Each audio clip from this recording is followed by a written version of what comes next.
Ceci est un livre audio autogénéré par Google. Introduction. Thierry Fillot. Florence Douguet.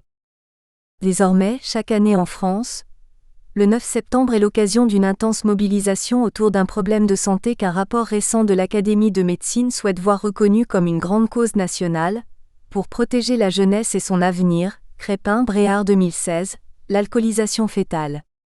Initiée en 1999 par des parents d'enfants porteurs de troubles liés à une exposition prénatale à l'alcool, la Journée mondiale de sensibilisation au syndrome d'alcoolisation fœtale, SAF, est devenue le moment propice retenu par les instances et les acteurs de prévention pour rappeler les effets néfastes de la consommation d'alcool pendant la grossesse et la nécessité d'adopter le réflexe zéro alcool pendant la grossesse, dans la mesure où le risque lié à la consommation des alcool pendant la grossesse reste très flou dans les esprits, et où le zéro alcool pendant la grossesse n'est pas toujours compris comme une abstinence totale ni perçu comme une absolue nécessité. Santé publique France 2016. Si le passage dans le sang du fœtus et dans le lait de la mère de l'alcool consommé par celle-ci a été démontré scientifiquement dès l'orée du XXe siècle, entre autres par Maurice Niclou en France, il a fallu attendre les années 1960 et 1970 pour que les effets tératogènes de l'alcool soient admis avec la description clinique par un pédiatre nantais, Paul Lemoine, d'un ensemble des anomalies physiques, dysmorphie faciale, retard de croissance et de déficit neurocognitif chez des enfants de parents alcooliques, troubles que des chercheurs américains, Kenneth L. Jones et David W. Smith, nommeront ultérieurement syndrome d'alcoolisme fœtal, Fillot et al., 2017. Avec la multiplication des travaux de recherche sur le sujet, notamment en Amérique du Nord, le spectre des conséquences pour l'enfant d'une consommation d'alcool par sa mère durant sa grossesse s'est élargi. Désormais, on regroupe sous l'expression ensemble des troubles causés par l'alcoolisation fœtale, ETCAF, les répercussions cliniques de cette alcoolisation fœtale, répercussions qui forment un continuum allant de la forme complète appelée syndrome d'alcoolisation fœtale, SAF, à des formes incomplètes se traduisant par des difficultés dans les apprentissages ou un trouble des facultés d'adaptation et des conduites sociales, HAS, 2013. Depuis le début des années 2000, les campagnes régulières de sensibilisation au risque d'une consommation d'alcool pendant la grossesse et les recommandations professionnelles concernant la prévention, le dépistage et le suivi de l'ensemble des troubles causés par l'alcoolisation fœtale précisent, chiffres à l'appui, l'ampleur du danger. L'alcool est un toxique tératogène qui altère, entre autres, le développement du cerveau. La prévalence du SAF dans le monde occidental est estimée entre 0,5 et 3 pour 1000 des naissances vivantes, tandis que le TCAF est estimé à 9 pour 1000 des naissances vivantes. En France, l'expertise collective de l'INSERM Alcool Effets sur la santé, publiée en 2001, estime que 700 à 3000 enfants sur les 750 000 naissances annuelles seraient concernés par un SAF grave avec une incidence plus élevée sur l'île de la Réunion, dans le Nord-Pas-de-Calais, en Normandie et en Bretagne. Ce que confirme l'enquête INVS de 2006 à 2008. La consommation d'alcool pendant la grossesse représente la première cause évitable de retard mental d'origine non génétique, ainsi que d'inadaptation sociale de l'enfant. L'exposition prénatale à l'alcool représente un facteur de risque embryo-fœtal à tous les stades de la grossesse. Ce risque est commun à toutes les catégories de boissons alcoolisées, vin, bière, cidre, spiritueux, etc. et pour tous les types de consommation, ponctuelle ou régulière, Ministère du Travail, de l'Emploi et de la Santé 2011. Du côté des experts, principalement médicaux, pédiatres, alcoologues, épidémiologistes, qui individuellement ou collectivement, informent, alertent et conseillent les décideurs politiques et administratifs par leurs avis et rapports et ordonnances les bonnes pratiques des professionnels de santé par leurs recommandations, la nécessité à agir en matière d'alcoolisation fœtale ne fait aucun doute, la littérature scientifique leur en fournit la preuve. Les recommandations professionnelles publiées en 2005 par la Haute Autorité de Santé, HAS, en matière d'information à donner aux femmes enceintes s'inscrivent dans cette logique. Concernant l'alcool, comme pour les autres produits incriminés, tabac, cannabis et autres substances toxiques, les recommandations, toute femme enceinte ou désirant le devenir doit être informée des dangers d'une consommation, même modérée, d'alcool et ou de tabac et ou de cannabis, L'arrêt du tabac, l'abstinence alcoolique et l'arrêt du cannabis et des autres substances toxiques doivent intervenir de préférence avant la conception. Le projet de grossesse et la grossesse représentent un moment privilégié pour elle. Arrêt des consommations potentiellement nocives, sont ainsi pondérées par le niveau de preuve des études sur lesquelles elles sont fondées, à savoir un grade A pour le produit, recommandations fondées sur des études scientifiques de fort niveau de preuve, et un grade B pour ses effets à dose modérée, recommandations fondées sur des présomptions scientifiques fournies par des études de niveau de preuve intermédiaire. L'alcool a une toxicité embryo-fœtale, grade A.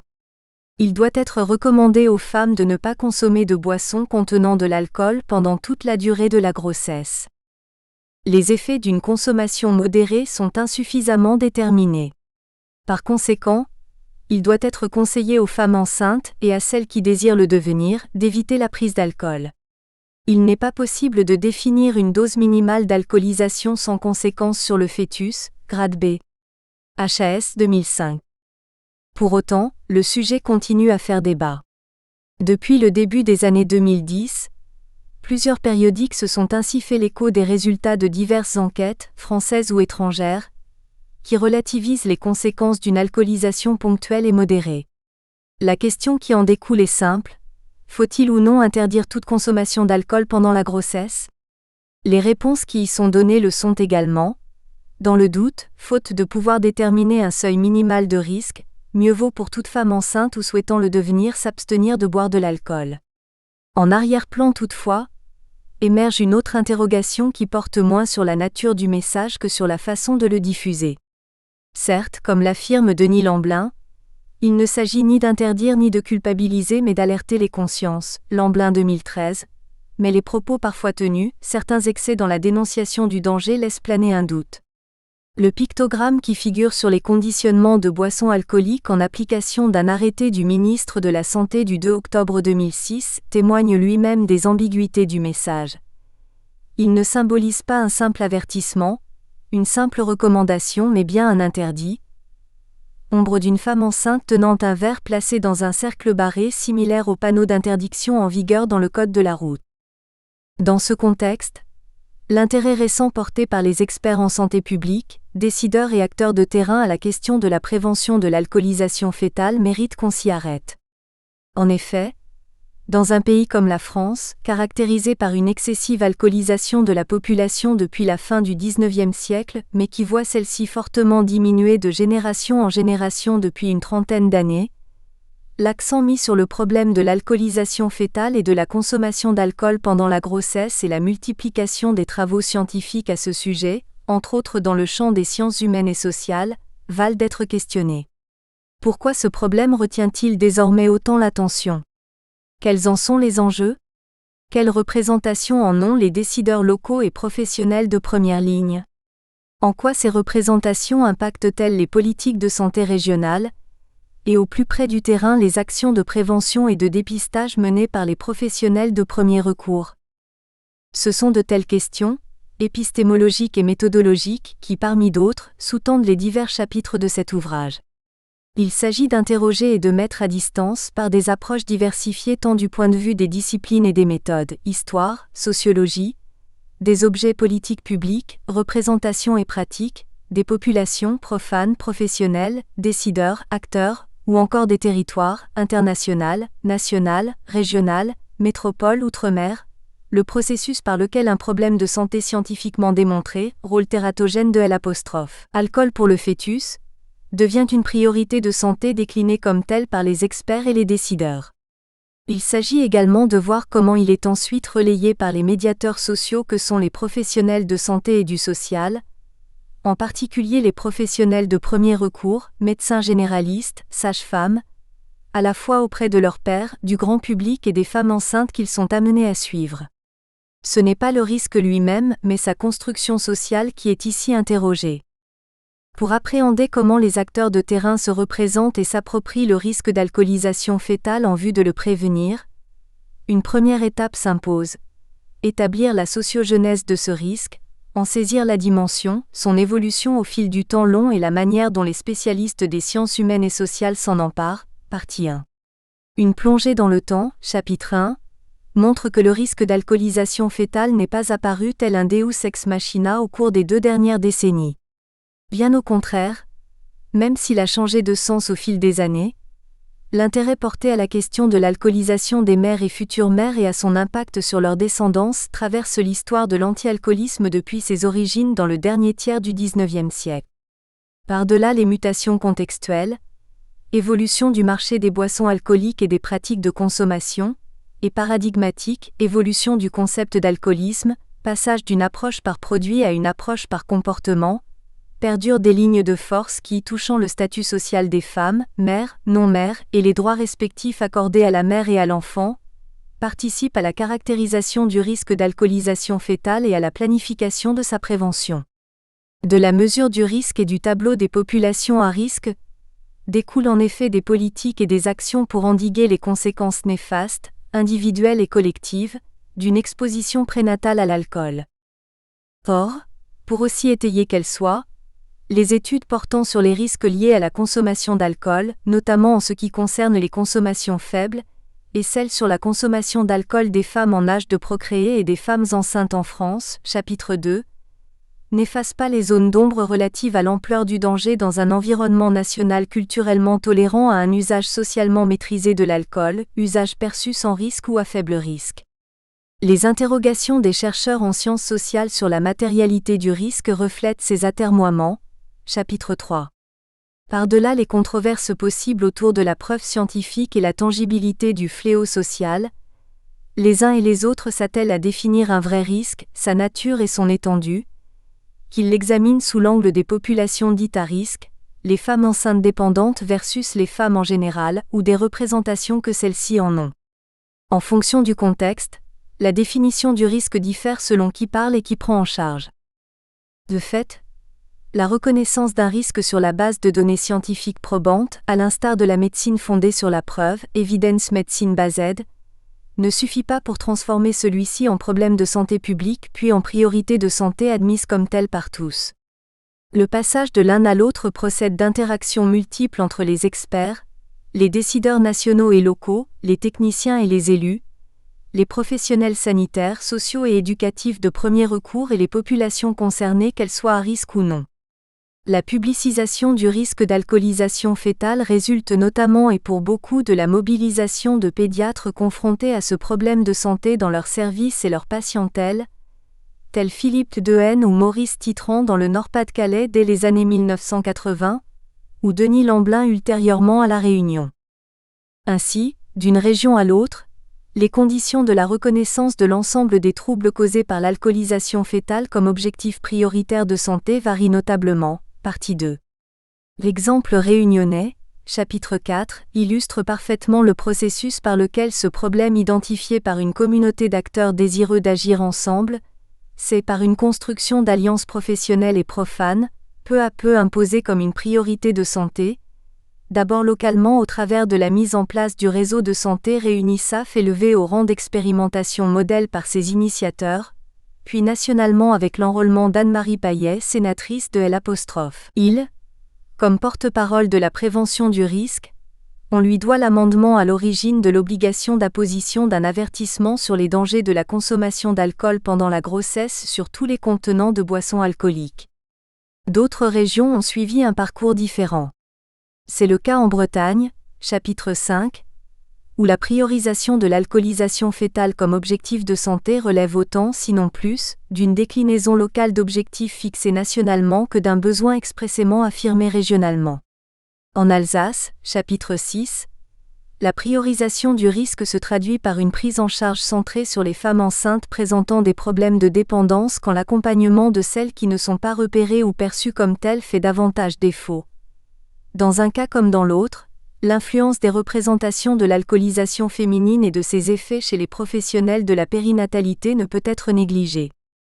En tout état de cause, des médiateurs sont nécessaires pour que l'alcoolisation fœtale soit reconnue pleinement par tous comme une priorité de santé, à charge pour ces médiateurs de servir d'interface entre les discours savants des experts, les choix politiques des décideurs et les usages et représentations des profanes, au premier rang desquels figurent les femmes enceintes ou souhaitant le devenir.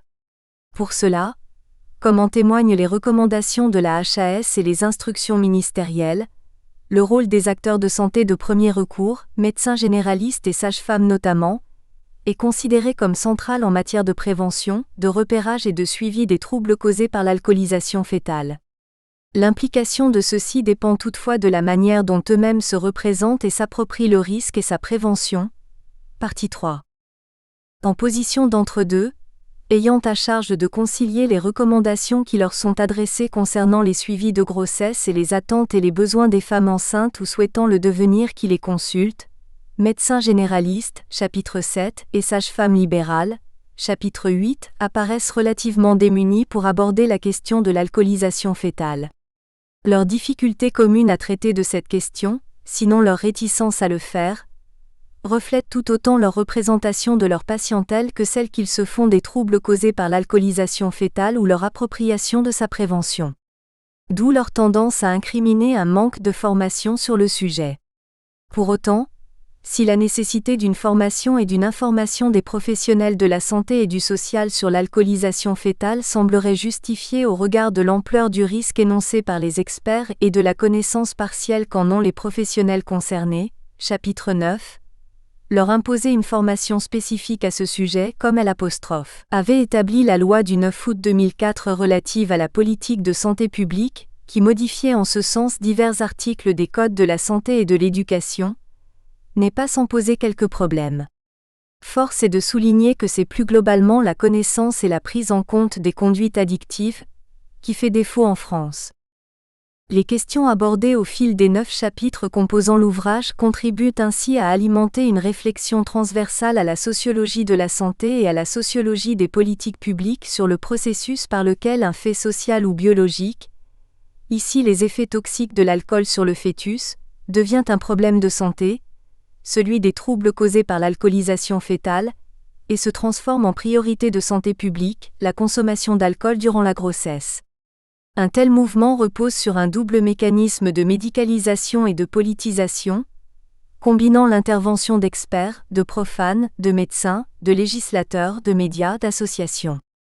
Des notions comme celles de danger, de risque pathologique, de pratiques illégales permettent de convertir une menace sociale en un péril sanitaire. Fassin 2008. L'analyse développée met particulièrement l'accent sur le rôle des entrepreneurs de cause ou porteurs de problèmes. Neveu, 2015, afin de donner à voir la manière dont ce fait biologique est devenu un objet d'action publique.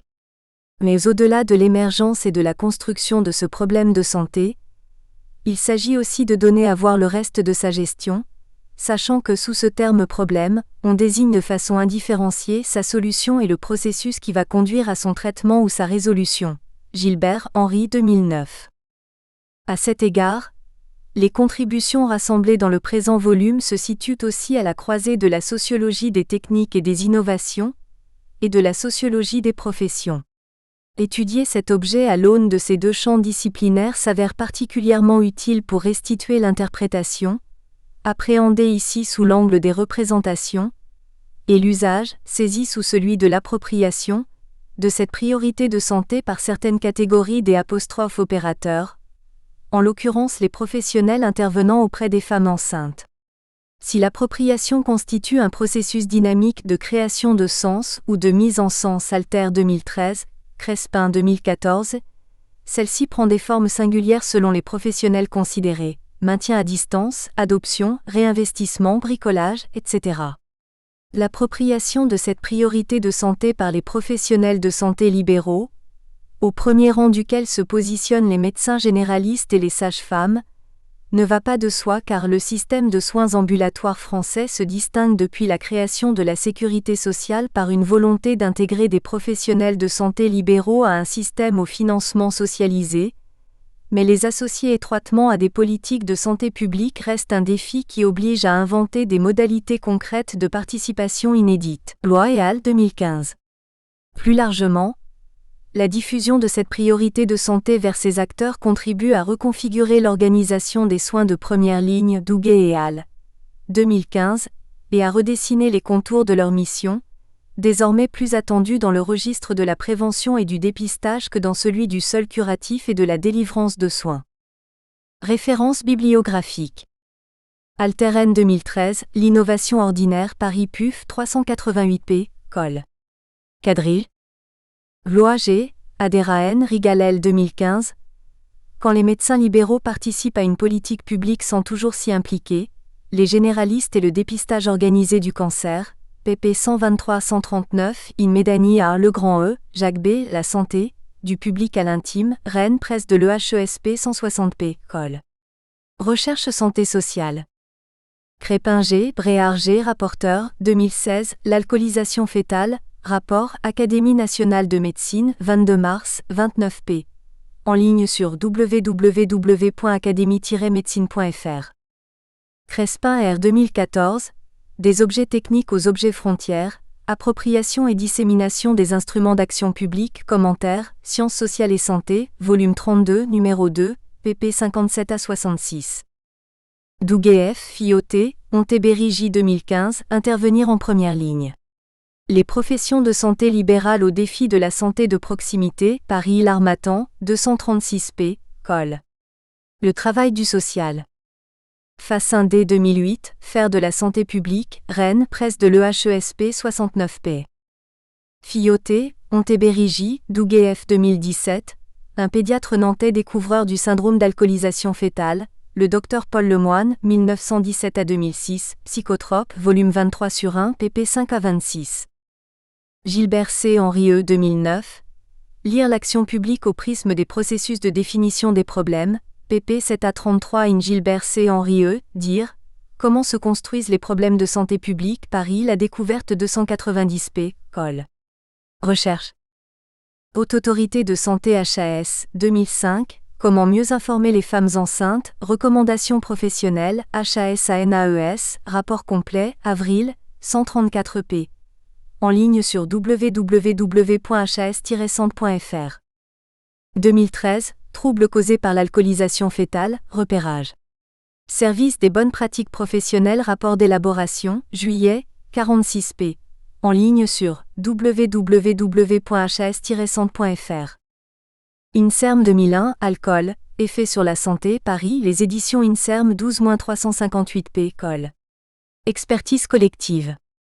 Lamblin D 2013, alcoolisation fœtale, l'alcool pendant la grossesse, plus dangereux que l'héroïne, le plus.nouvelops.com, contribution publiée le 24-04-23.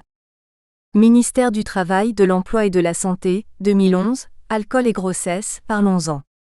Guide à l'usage des professionnels, 46p, en ligne sur solidarité-centre.gouv.fr. Neveu E 2015, Sociologie des politiques des problèmes de santé, Paris à Collin 288p, Col. U. Santé publique France 2016, syndrome d'alcoolisation fœtale, pour éviter tout risque, zéro alcool pendant la grossesse, communiqué de presse 5 septembre, 2p, en ligne sur www.santepubliquefrance.fr. Grossesse et alcool, sociogenèse d'un enjeu de santé publique. Alcoolisme infantile, alcoolisation fœtale, d'une grande peur l'autre, France 1900 à 2010. Thierry Fillot.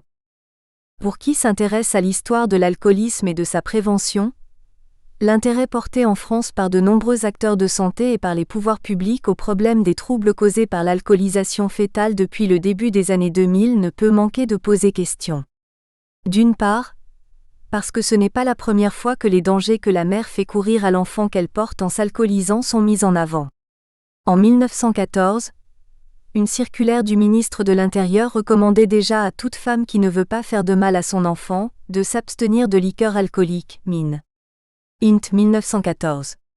Moins de 50 ans plus tard, une affiche réalisée par Pierre-Fix Massot pour le Comité national de défense contre l'alcoolisme CNDCA proclamait « Future maman, attention. L'alcool, sous quelque forme que ce soit, est un poison pour l'enfant que vous attendez. » Garçon et Al, 1995. Et d'autre part, parce que dans un contexte de baisse de la consommation des boissons alcooliques depuis les années 1970, la diminution de l'alcoolisation des femmes appartenant à la tranche d'âge la plus féconde, 25 à 35 ans, suggère plutôt une diminution du risque que son augmentation, d'autant que l'alcoolisation des femmes enceintes est plus faible que celle de leur groupe d'âge. Sorel Cubizol et al., 2013. Ces quelques constats initiaux montrent l'importance qu'il y a à approfondir l'intérêt porté à la question des troubles causés par l'alcoolisation fœtale sur un plan historique. Il ne s'agit pas de nier le risque. Celui-ci existe et il ne doit pas être passé sous silence. Nul ne peut contester les effets possibles d'une alcoolisation de la mère pour le fœtus et à terme pour le devenir de l'enfant. Ce que nous regarderons, c'est sa médiatisation et ce qui la sous-tend. Pourquoi en effet, à des moments donnés de l'histoire désormais plus que centenaire de la prévention de l'alcoolisme, a-t-on élevé la préservation de l'enfant à naître des dangers de l'alcool au rang de priorité de santé ?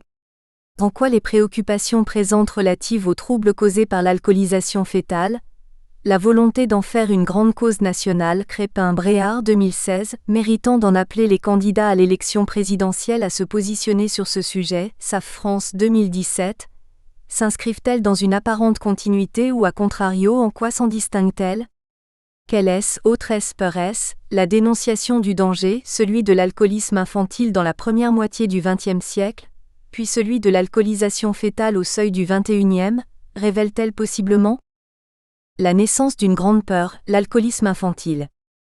Pour étayer leur message de prévention, certains professionnels n'hésitent pas, en s'appuyant sur quelques exemples tirés de la Bible, du Talmud ou de textes grecs et romains, à souligner que les effets de l'alcool sur le produit de la conception ont suscité des interrogations, des inquiétudes et des controverses. De N. 1995 depuis la nuit des temps. Que leur importe qu'il soit difficile, comme l'a souligné Ernest L. Abel, d'apporter la preuve d'une préscience antique concernant les dangers potentiels de l'alcool pendant la grossesse. Abel, 1997 et 1999. Leur intention n'est pas d'interroger le passé. Leur objectif, empreint de volontarisme, est ailleurs, confirmer le bien fondé de l'interdit de l'alcool pour toute femme qui souhaite un enfant. Pourtant, ce n'est qu'à la fin du XIXe siècle que les dangers de l'alcool pour le fœtus ont été observés scientifiquement. Dans la foulée, les avertissements en direction des mères se multiplièrent, des avertissements qui laissent entrevoir un autre dessein que la seule lutte contre l'alcoolisme chez des élites hantées par la dépopulation et la dégénérescence. La prévention de l'alcoolisme infantile entre alcoolisme transmis et alcoolisme acquis. C'est à Maurice Niclou que l'on doit d'avoir mis en évidence l'existence d'un alcoolisme congénital, imputable au passage dans le sang et le lait de l'alcool ingéré par la mère, un passage qu'il observe en effectuant en laboratoire des dosages comparatifs de l'alcool dans le sang et le lait de la mère d'une part et dans le sang de la mère et du fœtus d'autre part. Dans un cas le lait comme dans l'autre, le fœtus, les résultats sont probants. À propos du passage de l'alcool de la mère au fœtus étudié d'une part sur des cobayes femelles et d'autre part, chose plus étonnante, de 6 femmes en travail, à laquelle il fait absorber, 1 heure environ avant l'accouchement, une potion de Todd composée de 60 centilitres de rhum à 45%, de 120 centilitres de lait et de 20 de sucre pour mesurer ensuite le taux d'alcool contenu dans le sang placentaire, Maurice Niclou conclut.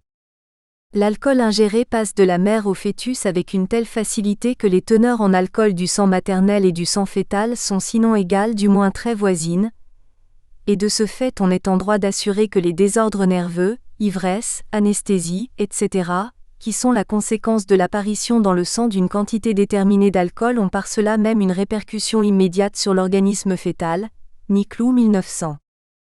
Les résultats obtenus par Maurice Niclou et d'autres seront largement médiatisés dans les revues professionnelles, par exemple dans La Sage-Femme, revue publiée à partir de 1897 sous l'égide du Syndicat général des sages-femmes de France. S'y trouvent reproduits divers articles médicaux qui, prenant appui sur les études expérimentales effectuées sur des animaux et de nombreuses observations cliniques, affirment que l'alcool peut être responsable d'une mort in utero ou peu de temps après la naissance, de tares physiques et de maladies et plus largement d'un mauvais état général et de troubles nerveux multiples. Par exemple, cette déclaration du Dr Paul Farès, publiée initialement dans la Tribune médicale en 1900. Beaucoup d'enfants sont violents, emportés, irritables à l'excès, exagérément impressionnables et émotifs, ou bien présentent de l'instabilité mentale, des mouvements impulsifs, des habitudes automatiques, des perversions de caractère, etc. Oserait-on affirmer que chez certains d'entre eux, l'alcoolisme infantile, même à très faible dose, n'a pas pu non seulement entretenir, mais encore stimuler, accentuer, aggraver les fâcheuses prédispositions héréditaires ou jouer le rôle d'agent provocateur? Farès 1900.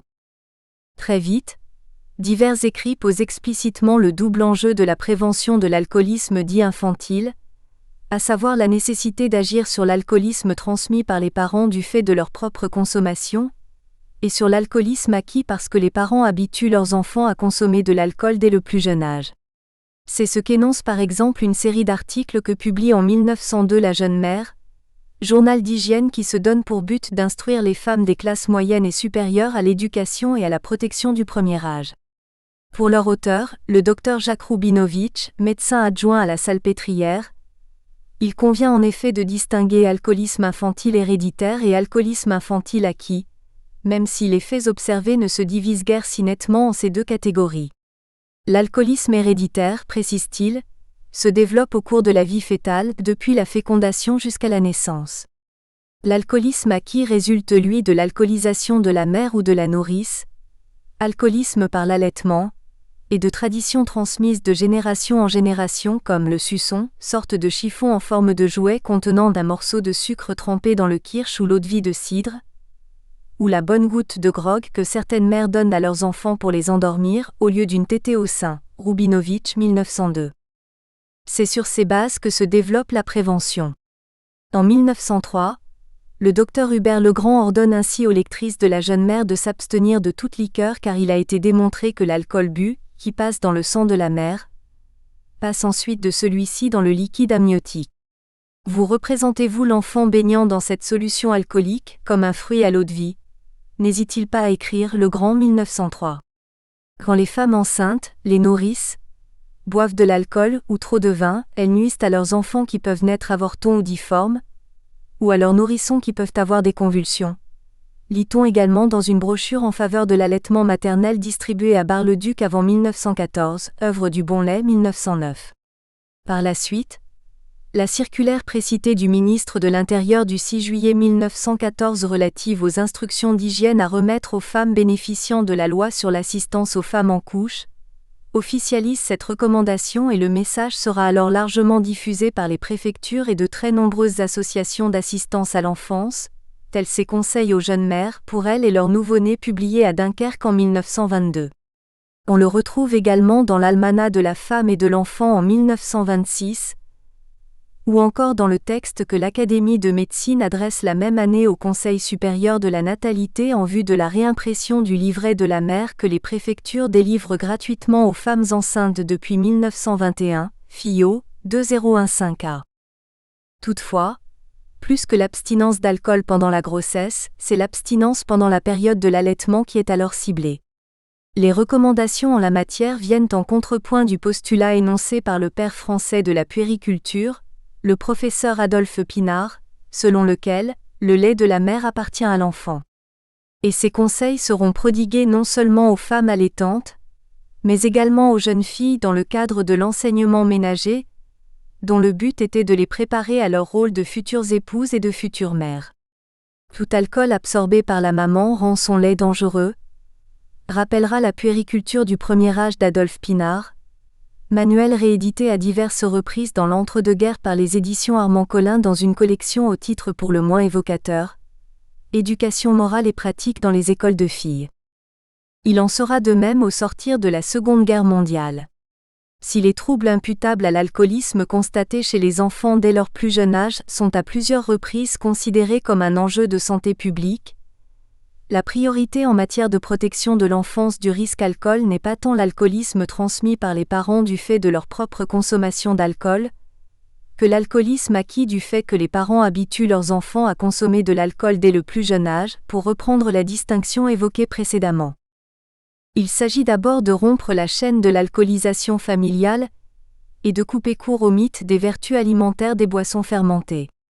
S'ensuit un important effort d'éducation sanitaire pour sensibiliser les parents dont l'un des meilleurs symboles est une affichette, La petite fille au panier, réalisée par Léo Arons pour le CNDCA, au message explicite « Je pousse bien car je ne bois jamais ni vin ni bière ni cidre ».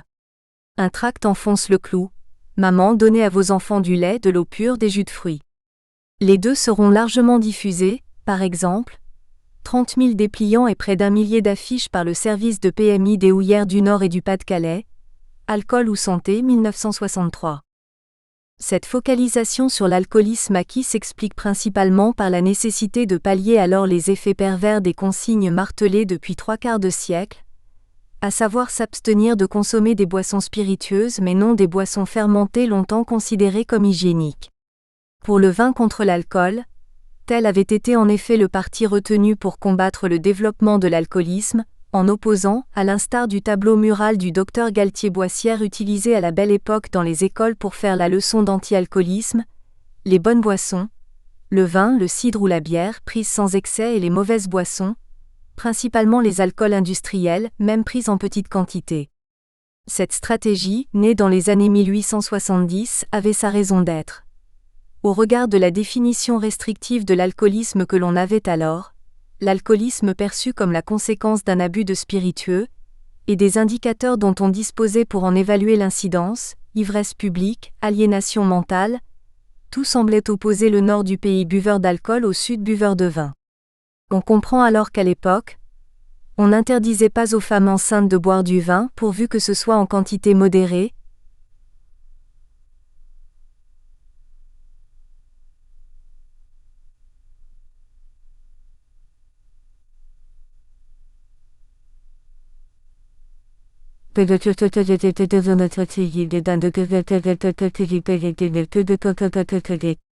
Il faudra en fait attendre la fin des années 30 et la multiplication des travaux mettant en évidence qu'en France l'alcoolisme est d'abord le résultat d'une consommation excessive de vin, pour que l'on assiste à un retournement. La question de l'alcoolisme transmis n'est pas pour autant négligée. Preuve s'il en est, le CNDCA commande en 1958 à Pierre-Fix Massot l'affiche « Future maman attention », précédemment évoquée qui montre une femme enceinte en train de tricoter de la layette refusant d'un geste 3 verres symbolisant 3 types de boissons, vin, bière, apéritif. Un tract « Future maman » sera également diffusé par les services sociaux de la SNCF à 24 000 exemplaires et par les CAF et la Sécurité sociale à plus de 600 000, filles, garçons, 2003. Parallèlement confrontés à la fréquence de troubles comportementaux observés chez des jeunes dont les parents étaient alcooliques, les médecins continuaient à s'interroger sur l'influence de l'alcool sur la descendance. Plusieurs thèses de médecine y seront consacrées dont celle de Jacqueline Rouquette qui porte sur 100 observations d'enfants de moins de 3 ans, admis au centre d'hygiène infantile de la Fondation Paul Parquet à Paris, enfants dont l'alcoolisme parental est avéré, Rouquette 1957. Toutefois, échaudés par les théories antérieures de la dégénérescence et de l'hérédo-alcoolisme, les auteurs privilégient l'influence du milieu environnant comme facteur explicatif des troubles constatés chez les enfants de parents alcooliques, carences éducatives par exemple. Pour sauver la race, il faut préserver la graine. Les recommandations de s'abstenir d'alcool faites aux futures et jeunes mères sous la Troisième République ne peuvent se comprendre si l'on perd de vue la grande peur de la dépopulation qui hante les élites après la défaite de 1870 et la Commune, puis à la suite de l'hécatombe de la Première Guerre mondiale. Même un journal à tendance libérale comme l'Économiste français, quoique peu enclin a priori à l'ingérence de l'État, admettait le bien-fondé d'une intervention publique pour inverser la tendance défavorable de la démographie française. C'est ce qui écrivait par exemple Pierre Leroy-Beaulieu en 1900. Selon lui, combattre l'alcoolisme constituait le premier temps du seul plan de campagne qui puisse avoir quelque efficacité contre la dépopulation, Leroy-Beaulieu 1900. Pour endiguer la menace de déclassement qui pèse sur le pays, l'objectif est clair. À l'instar du mot d'ordre, tiré d'une formule de Pasteur que le docteur Granchet assignait à son œuvre de protection de l'enfance contre la tuberculose, pour sauver la race, il faut préserver la graine, Strauss 1907. Et pour cela, l'action porte sur 2 fronts. Quantitatif en s'attaquant aux diverses causes de la mortalité en bas âge, qualitatif en cherchant à préserver le fœtus puis le nourrisson de potentiels handicaps. Ce sont là les 2 axes prioritaires qui vont structurer l'action d'éducation anti-alcoolique des mères à partir de la Belle Époque, puis au-delà jusqu'aux années 50.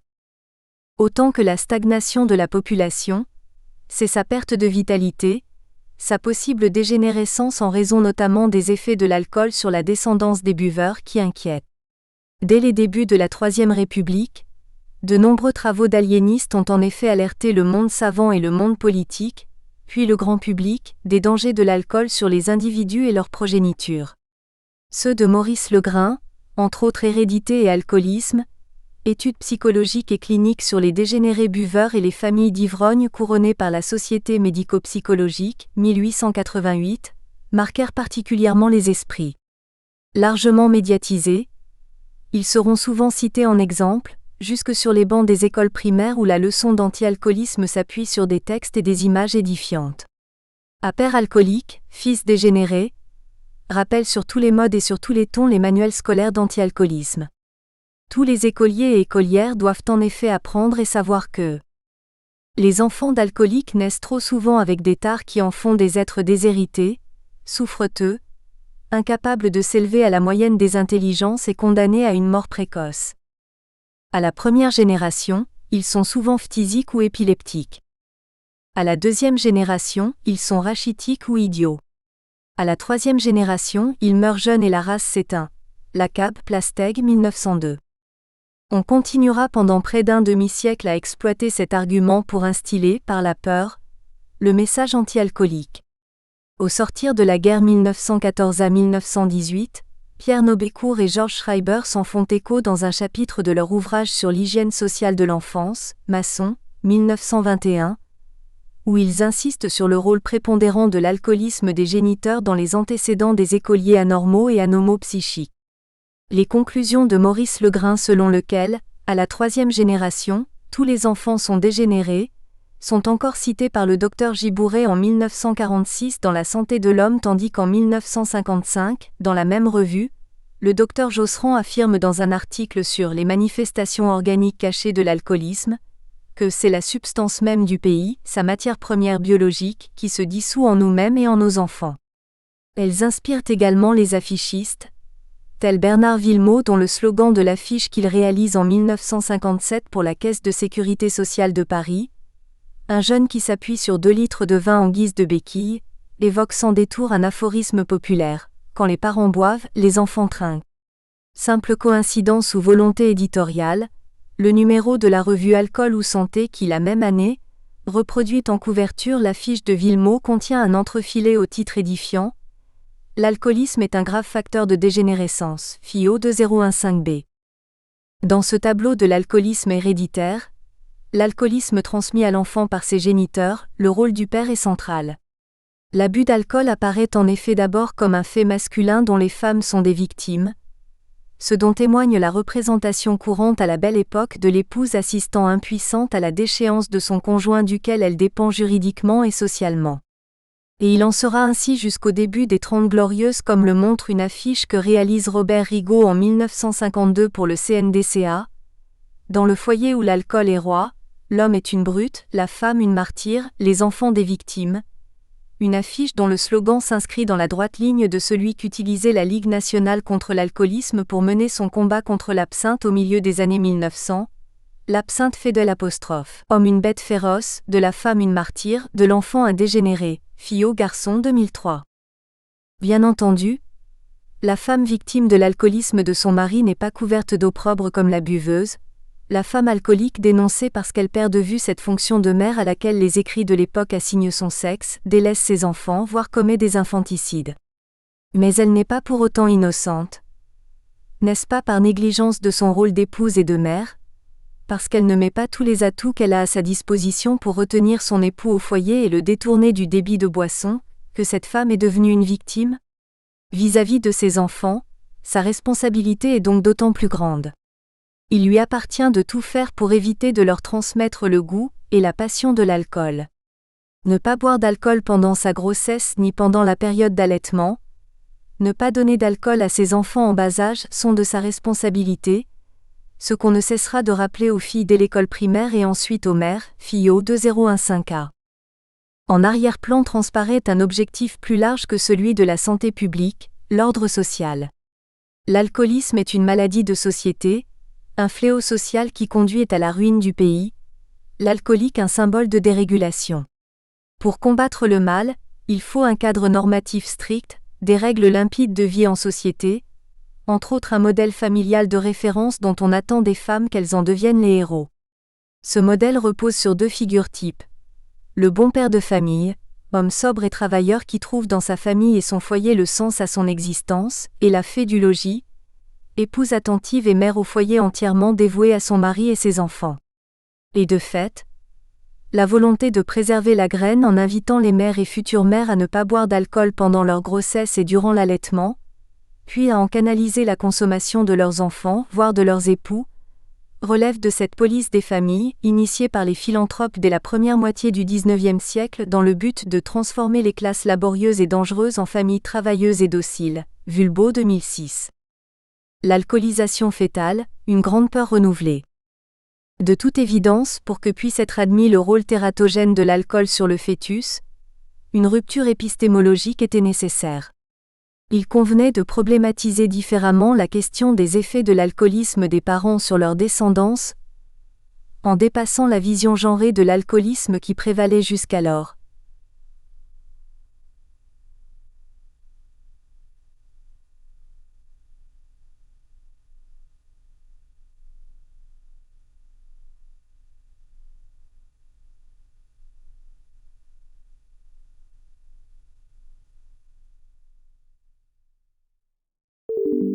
Nous espérons que vous avez apprécié cet aperçu. Pour continuer à écouter ce livre audio sur Google Play Livres, utilisez le lien dans la description de la vidéo.